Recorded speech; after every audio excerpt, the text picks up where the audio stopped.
Hello student, हमें discuss करेंगे कि जीएसटी है क्या। जीएसटी जो है इसकी फुल फॉर्म है गुड्स एंड सर्विस टैक्स।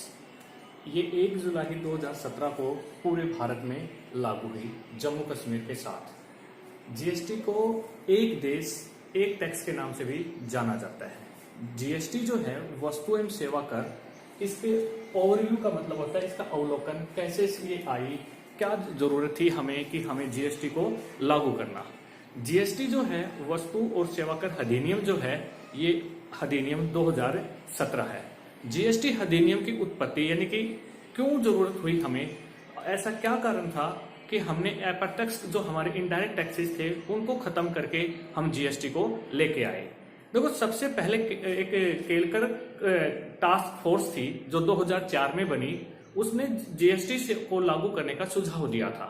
2004 में पहली बार जीएसटी को लागू करने का सुझाव दिया गया, लेकिन उसमें उस टाइम वित्त जो हमारे देश के वित्त मंत्री थे उन्होंने इसके ऊपर थोड़ा सा अपना बजट तैयार किया और 2006 और 2007 में इसको और आगे बढ़ाया गया। 2007 में वित्त मंत्रियों की एक अपनी मीटिंग हुई थी स्टेट फाइनेंस मिनिस्टर की, उसमें इसका एक ढांचा, इसका स्ट्रक्चर तैयार किया गया। 2007 के बाद 2009 में इसके ऊपर एक डिस्कशन पेपर तैयार किया गया, जिसे पहला चर्चा हम पत्र भी बोलते हैं, वो 2009 के अंदर आया। 2011 के अंदर 115 कॉन्स्टिट्यूशन अमेंडमेंट बिल्स पेश किया गया, जिसमें 2011 के अंदर जीएसटी के ऊपर इसको लागू करने के लिए, लेकिन ये पारित नहीं हो पाए, ये जो बिल तैयार किया गया था। उसके बाद 2014 के अंदर जीएसटी को लागू करने के लिए एक अमेंडमेंट हमारे पार्लियामेंट के अंदर इसको इश्यू किया गया और 2016 के अंदर इसके ऊपर अपने आप में हमारी जो एक कमेटी थी उसमें कुछ अमेंडमेंट करके इसको क्लियर पास किया गया और 2017 के अंदर एक 22 सदस्यीय 22 मेंबर्स ने जो सिलेक्शन कमेटी थी उन्होंने जीएसटी को पूर्ण रूप से वेरीफाई किया और जीएसटी जो है वो 1 जुलाई 2017 से पूरे भारत के अंदर लागू हुई। पूरे भारत के अंदर 1 जुलाई 2017 से जीएसटी अधिनियम को लागू किया गया। जीएसटी जो अधिनियम है इसने बहुत से अप्रत्यक्ष करों यानी कि इनडायरेक्ट टैक्सेस का स्थान ले लिया है। अब पूरे देश के अंदर एक टैक्स एक देश के नाम से भी इसे जाना जाता है, यानी कि वन नेशन वन टैक्स। ये तो थी हमारे जीएसटी के कुछ ओवरव्यू, लेकिन अब ये कहता है कि ऐसी क्या कारण थे, ऐसी कौन सी कमियां थी, ऐसी कौन सी खामियां थी जिसकी वजह से हमें जीएसटी की जरूरत पड़ी।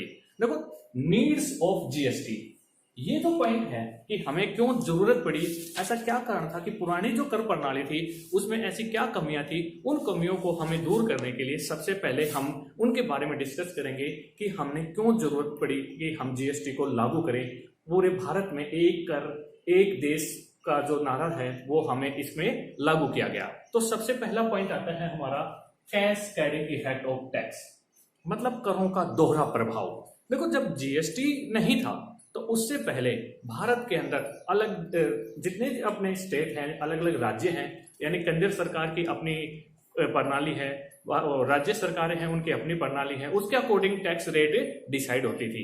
तो ये सबसे बड़ा इसका जो प्रभाव था वो था कि डबल हमारे को टैक्सेज होना पड़ता था, यानी कि कैस्केडिंग का मतलब होता है कि दोहरा प्रभाव।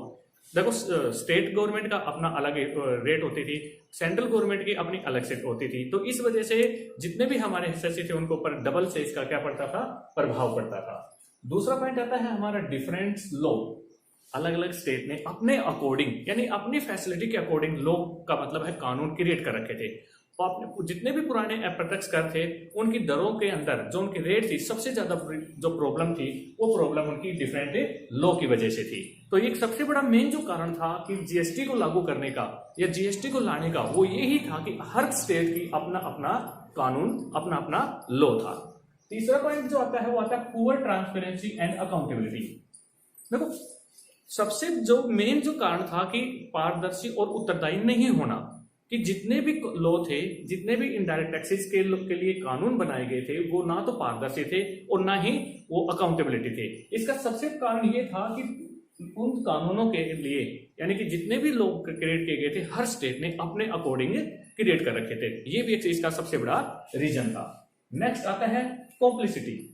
कॉम्प्लिसिटी का मतलब होता है जटिल, क्योंकि हर देश की अपनी अपनी लॉ हो गए, अपने अपने रूल्स हो गए, अपने अपने कानून हो गए। इस वजह से इसमें जितने भी हमारे इनडायरेक्ट टैक्सेस थे वो सारे के सारे क्या होते गए, कॉम्प्लिकेट होते गए, यानी कि जटिल होते गए। ये भी एक सबसे बड़ा रीजन था कि जीएसटी को लागू करने का। नेक्स्ट जो पॉइंट आता है वो आता है डबल टैक्सेशन। देखो इसके बारे में जैसा कि इसके नाम से ही प्रेजेंट हो रहा है, डबल टैक्सेशन। डबल का मतलब दोहरा प्रभाव। जितने भी हमारे जो इनडायरेक्ट टैक्सेस थे या जितने भी हमारे कस्टमर हो, उसको डबल प्रभाव इसमें भी पड़ता था क्योंकि हर स्टेट ने अपने अकॉर्डिंग रूल्स रेगुलेशन क्रिएट कर रखे थे। तो इस वजह से डबल टैक्सेशन का इफेक्ट उसके ऊपर कंज्यूमर के ऊपर पड़ रहा था। ये भी एक रीजन था कि जीएसटी को फॉलो करने का। नेक्स्ट आता है lake of uniformity and provision and rate, यानी कि जितने भी हमारे रूल्स थे, रेगुलेशन बनाए गए थे या प्रोविजन क्रिएट किए गए थे, उनमें एक रूपता नहीं थी। हर राज्य ने अपने अकॉर्डिंग अलग अलग दरें, अलग अलग क्रेडिट्स प्रोविजन क्रिएट कर रखे थे, जिससे हर राज्य ने अपनी इस अप्रत्यक्ष कर के अधिनियम की अलग अलग डेफिनेशन क्रिएट कर रखी थी। ये भी एक इसका सबसे बड़ा रीजन था। नेक्स्ट जो पॉइंट आता है वो आता है multiple points of taxation. Multiple points का मतलब होता है कि हर देश के लिए एक अलग अलग उन्होंने अपना क्रिएट कर रखा था, ताकि कराधान के कई बिंदु पॉइंट बना रखे थे कि जो जैसे फॉर एग्जांपल जो हमारा एक्साइज जो ड्यूटी थी वो हर राज्य ने अपने लिए अलग अलग डिसाइड कर रखी थी। राजस्थान की अलग थी, हरियाणा की अलग थी, पंजाब की अलग थी। तो इसलिए मल्टीपल पॉइंट ऑफ टैक्स कराधान के कई बिंदु भी जीएसटी को लाने के लिए एक अहम यानी कि कारगर सिद्ध हुए।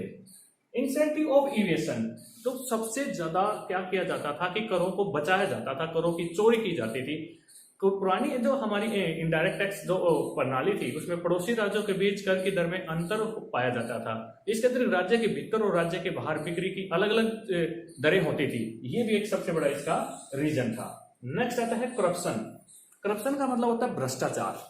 भ्रष्टाचार किस तरीके से होता था कि जो कर प्रशासन था और जो करदाता था उसके बीच उनके आमने सामने उनके बहुत सी बैठ के मिलन होते था। इस वजह से वो आपस में उनका मिलन ही भ्रष्टाचार को बढ़ावा देता था। नेक्स्ट जो पॉइंट आता है वो आता है नैरो बेस। नैरो बेस का मतलब होता है संकीर्ण आधार। जो पुरानी हमारे कानून थे, पुरानी जो प्रणाली थी वो बहुत ही रियायतें प्रदान करती थी, यानी कि इसलिए ये थी कि उससे हमारी जो प्रशासनिक लागतें थी यानी कि कॉस्ट जो थी, एडमिनिस्ट्रेटिव कॉस्ट थी, वो ज्यादा इंक्रीज हो जाती थी। भारत में अप्रत्यक्ष कर के मौजूद आधार अन्य देशों की तुलना में बहुत ही नैरो हैं। तो ये भी एक नैरो बेस भी जीएसटी को लागू करने में एक अहम भूमिका निभाई थी। तो ये कुछ पॉइंट थे जिनकी वजह से हमारे देश के अंदर जीएसटी लागू हुई। जीएसटी को लागू हुई थी 1 जुलाई 2017 से। तभी से इसे नाम दिया गया है एक देश एक कर प्रणाली। Thank you, students.